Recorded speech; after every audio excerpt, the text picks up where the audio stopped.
ito ang update ngayon. May nakakita na po sa pinost ko doon sa Facebook Marketplace at nakapag-down payment na sila ng 6K. Binibenta ko sila or ibinenta ko para na magkasabay sila. Kasi kapag mag-isa lang na ibebenta, mag-iingay katulad ng nangyayari dito kapag mag-isa siya at hindi niya makita yung kapatid niya. Umiiyak siya ng napakalakas. Kaya bali 12K yung dalawa, 6K isa.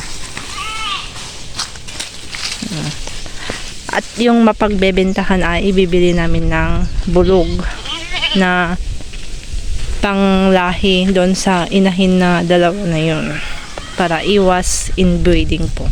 So, ayan, huwag niyo pong kalimutan na i-subscribe ang aking channel. Maraming salamat po.